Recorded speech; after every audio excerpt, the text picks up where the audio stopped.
Bukod sa kasong poaching by foreigners, nadagdagan pa ng kasong corruption of public officials. Ang kinakaharap ng 12 mangingisdang Chinese na sakay po ng fishing vessel na sumadsad sa Tubataha Reef. Tinangkaraw kasi nilang suhulan ng halagang katumbas ng mahigit 70,000 piso ang mga park ranger. Mula sa Palawan, saksi si Isay Reyes.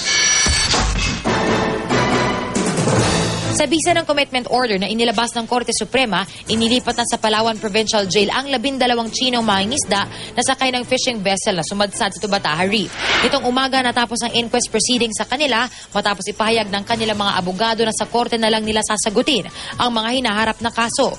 Kabilang dyan ang paglabag sa Article 212 ng Revised Penal Code o ang corruption of public officials dahil sa panunuhol umano nila sa mga park ranger na aabot sa $2,400 o katumbas ng mahigit 70,000 piso.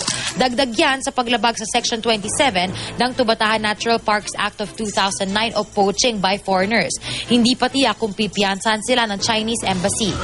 Our move will be, in case they would post a bail, we will impose that whole departure order as indicated in the law. Pinag-aaralan din ng Tubataha Management Office na magdagdag pa ng kaso laban sa mga mangingisdang Chino dahil sa pinsalang idinulot ng pagsadsad ng kanilang fishing vessel sa UNESCO World Heritage Site. Sa ngayon, ipafile namin na kaso yung poaching for violation of Section 27 of the Tubataha Act. Susunod na lang po namin yung ibang mga kaso kasi minamadali lang para hindi ba pagsarahan na. Ito ang BRP Romblon. Dito isinakay ang 12 Chinong mangingisda nang sila ay sunduin sa Tubataha Reef noong Miyerkules. Biyernes ng hating gabi, aalis muli ang barkong ito pabalik ng Tubataha Reef para naman tumulong sa pag-alis ng FV Minlong U. Sa Sabado naman, inaasahang darating ang BRP Corridor na magsisilbi nitong backup. So far, walang hindrances na magandang weather. So we're expecting a good weather for the rest of the week.